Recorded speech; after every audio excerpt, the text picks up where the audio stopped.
बायको जर नसेल तर राजवाडा पण सुना आहे.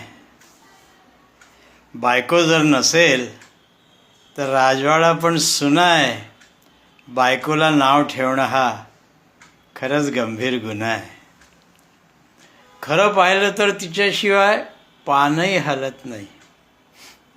खरं पाहिलं तर तिच्याशिवाय पानही हलत नाही.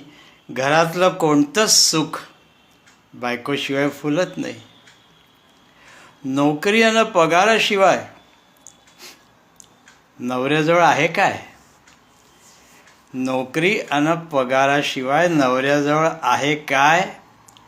तुलनाच जर केली तर सांगा, तुम्हाला येतंय काय? स्वच्छ सुंदर पवित्र घर, स्वच्छ सुंदर पवित्र घर बायकोमुळेच असतं.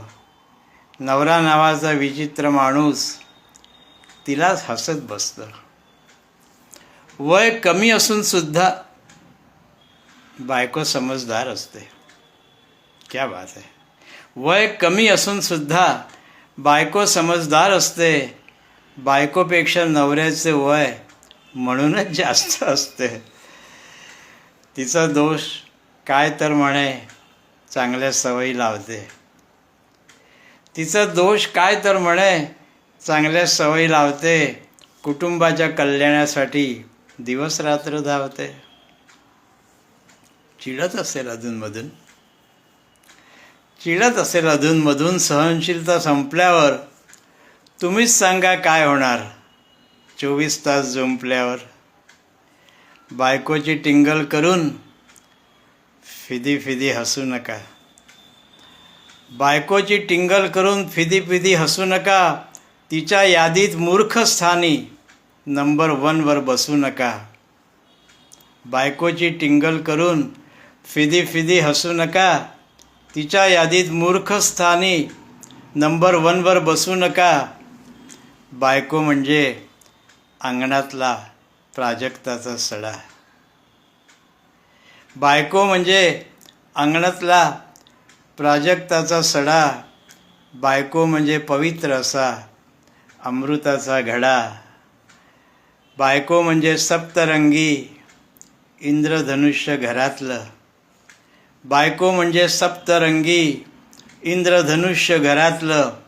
देवासाठी गायलेलं भजन गोड स्वरातलं. नवरोजी बायकोकडे माणूस म्हणून पहा. नवरोजी बायकोकडे माणूस म्हणून पहा. तिचं मन जपण्यासाठी थोडं शांत राहा.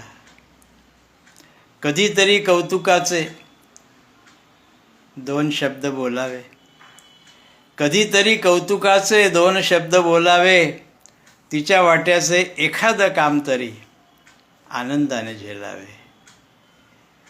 तिच्या वाट्याचं एखादं काम तरी आनंदाने झेलावे. बायको जर नसेल तर राजवाडा पण सुना आहे. बायकोला नाव ठेवणं खरंच गंभीर गुन्हा आहे.